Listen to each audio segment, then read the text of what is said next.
வீட்டுக்கு பக்கத்துல ஒரு சர்ச்சில் ஏலம் விட்டு இருந்தாங்க. நின்னு அப்படியே பராக் பார்த்துட்டு இருந்தேன்னா நீ மெட்ராஸ்ல இதே மாதிரி ஒரு பெரிய ஹார்மோனி பெட்டி வாசியல, அது ஞாபகம் வந்துருச்சு. 2000 ரூபாய் உள்ள வாங்கிட்டேன்.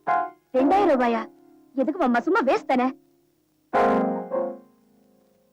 உனக்கு நான் எது வாங்கிட்டு வந்தாலும் வேஸ்ட் தான். அந்த விளக்கெண்ணெய் வாங்கிட்டு வந்தாதான் பிடிக்கும். தடியா வேஸ்ட் ஆகுது, வேஸ்ட் ஆகுது.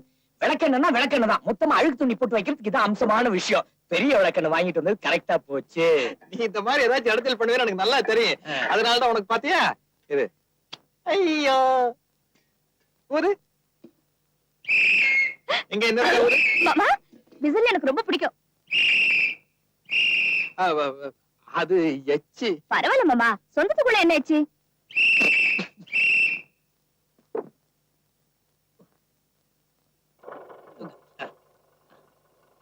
அப்படியே சைடுல போட. அப்படி வா, அப்படி வா. என்னடா நேரா அப்படியே பின்னாடி போட. போ. அட போலாம் போட. எங்கடா போறது? அப்பா இந்த பாரு, ஒண்ணு வீட்டை இடிச்சுட்டு போனோம், இல்லன்னா இதுக்குன்னு ஒரு புது வீடே கட்டணும். எப்படி அபிப்பிராயம்? வாங்கிட்டு வந்து எனக்கே அவ்வளவு சலிப்பு இல்ல. வீட்டுல உட்காந்து உனக்கு அவ்வளவு சலிப்பு. தூக்கு அங்கேயாவது போடும். எனக்கு தானே. யாரோ ஒருத்தருக்கு தூக்குடா. தூக்கு. ஐயோ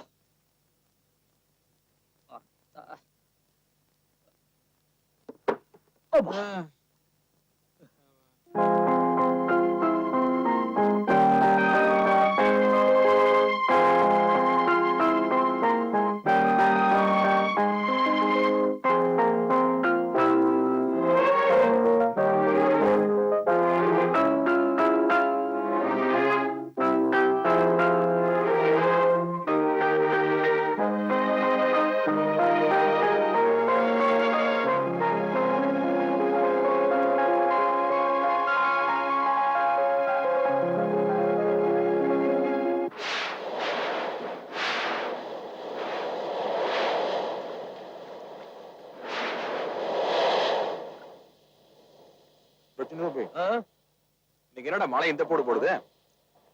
நீ குளிச்சு ரொம்ப நாள் ஆச்சா, அதனால வர்ண பகவானுக்கு உன் மேல வர நாத்தத்தை தாங்க முடியாம கொட்டுறாரு. ஏய், இன்னைக்காவது போய் வெளியே நின்றா போட. உனக்கு என்ன குளிச்சு பார்த்தா தானே தெரியும். குளிச்சு அடிக்கடி பிடிச்சிருச்சுன்னா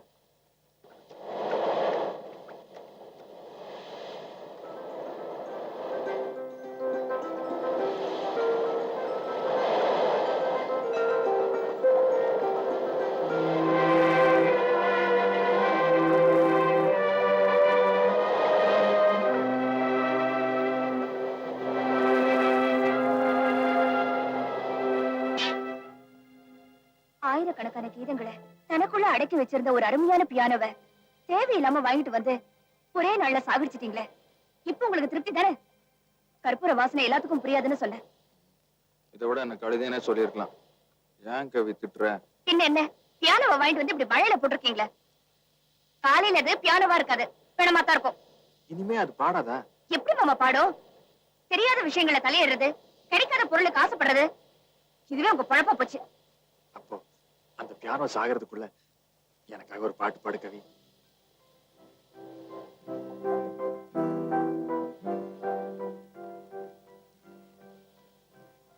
கவி,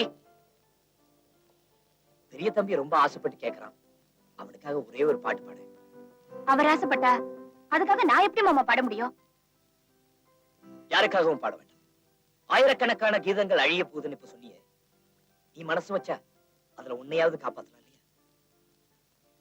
அப்புறம் இஷ்டம்.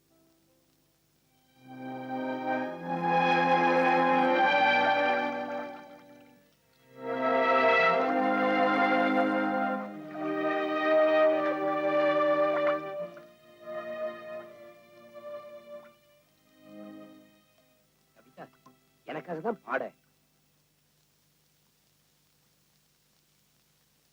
கவி கவி, மழை வருது, கொடப்படு. ஏய், என்ன மழை நின்னு போய் ரொம்ப நேரம் ஆச்சு. ஒரு இடத்துல சகிக்கவே முடியல. பஞ்சாயத்து போர்டு மெம்பர் குட்டியான அவர்தான் கூப்புக்கு மரம் வெட்ட வாடன்னு கூப்பிட்டாரு. போனதுக்கு அப்புறம் தான் தெரிஞ்சது அது சட்டவிரோதமா சந்தன மரத்தை வெட்டுறோம்னு. தேக்குனா ஒரு நாளைக்கு 15 ரூபாய் கூறினாங்க. சந்தன மரம்னா 150 ரூபான்னு சொன்னாங்க. சரி, 2 மரம் தானே சந்தனத்தையே வெட்டி போட்டுன்னு வச்சுக்கேன். அது என்னமோ சந்தன மரத்தை வெட்டும்போது வாசமே வர மாட்டேங்குது, அரைச்சு பூசினாத்தான் வாசம் வருதுன்னு. கோழி மாதிரி அறுக்கும்போது வாசமா வருது, குழம்புலாம் வச்சாதான் குப்பு நட்டு.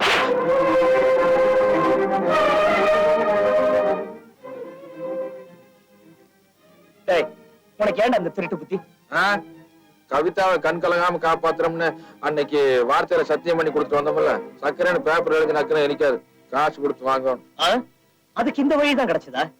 என்னடா நாளைக்கு போலீஸ் கேஸ்ன்னு வந்து உன் கையில வழங்க மாட்டிட்டு போயிட்டா என்னால தாங்க முடியாதுடா. ஏன்டா உனக்கு எப்படி புத்தி போகுது? பொழைக்கவும் மாட்டேங்க, பொழைக்கிறது கூடவே மாட்டேங்க. போங்க பச்சை. டேய் என்ன மன்னிச்சிடுறேன், உன்னை அடிச்சுட்டேன்ல. சரி.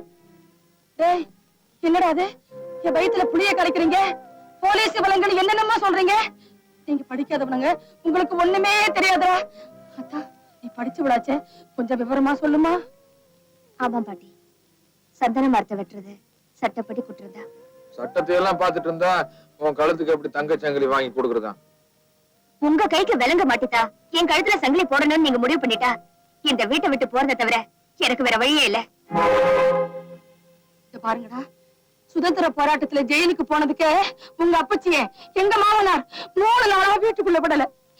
இந்த வீட்டுல போலீஸ் கேலீஸ் ஏதாச்சும் வந்துச்சு, அப்புறம் இந்த கிழவியை நீங்க உயிரோட பார்க்கவே மாட்டீங்க. அப்புறம் என்னடா உங்க இஷ்டத்துக்கே ஆடுங்க.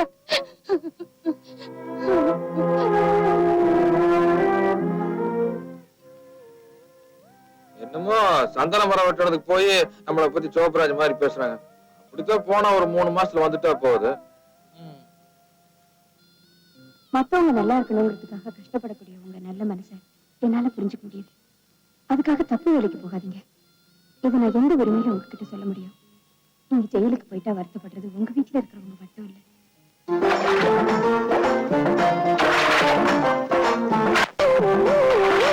அந்த காலத்துல மாரியாத்தா நோம்பினா மஞ்சள் தண்ணி தான் ஊத்துவாங்க. இப்ப என்னடானா கலர் கலரா சாய தண்ணி ஊத்துறாங்க. சாய தண்ணியா?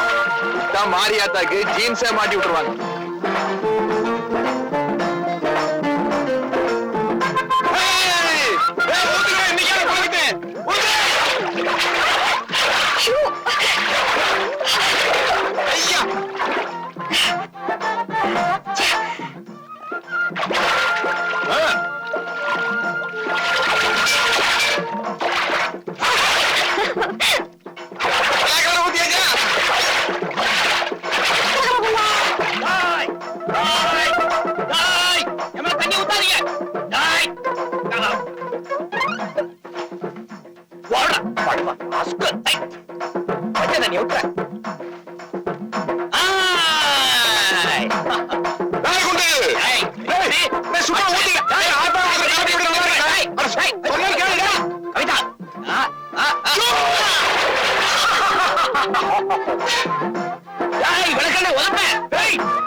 சாயப்படுவில இன்னைக்கு தான் நான் உன்னை பாக்குறேன். தெரியாதனமா ஊத்திட்டேன். அதனால என்ன, என் கையாலதான் சாயப்படவை கட்டணும்னு விதி இருந்தா விட்டா போயிரும்.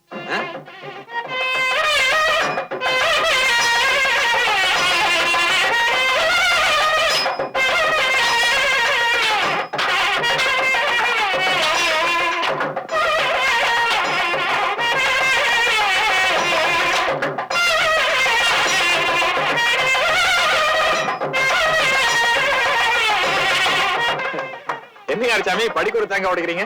ஆமா பெரிய தம்பி, ஒரு நாள் கூட புருஷனோட வாழாம விதவையாட்ட என் தங்கச்சிக்கு மறுபடியும் ஒரு வாழ்க்கை கிடைச்சதுன்னா படிக்க ஒரு தேங்காய் உடைக்கிறேன்னு ஆண்டவனை வேண்டி இருந்தேன். அப்படியா? கிடைச்சிருச்சுங்களா? கிடைச்ச மாதிரி தான். உங்க வேண்டுதலே நம்ம வேண்டுதலே ஒரே மாதிரி இருக்குதுங்க. ஆமாங்கண்ணா, எங்க அத்தை புள்ள கவிதை இருக்குதுல்லங்க, அது நான் ஆசைப்பட்ட மாதிரியே நம்மள கல்யாணம் பண்ணிக்கிறேன்னு சொல்லிச்சுன்னா படிக்கு ஒரு தேங்காய் உடைக்கிறதா நான் சாமி கும்பிட்டு இறங்கிட்டு இருக்கேன், நீங்க ஏறிக்கிட்டு இருக்கீங்க.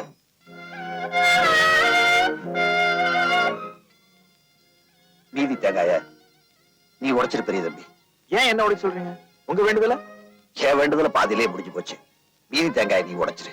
ஓ வேண்டுதலே அது நிறைவேறட்டும். ஓ உங்க வேண்டுதல முடிஞ்சு போச்சுங்களா? கடவுளே கவிதா நான் கல்யாணம் பண்ணிக்கணும், கடவுளே கவிதா நான் கல்யாணம் பண்ணிக்கணும், கடவுளே கவிதா நான் கல்யாணம் பண்ணிக்கணும், கவிதா கல்யாணம் பண்ணிக்கணும்.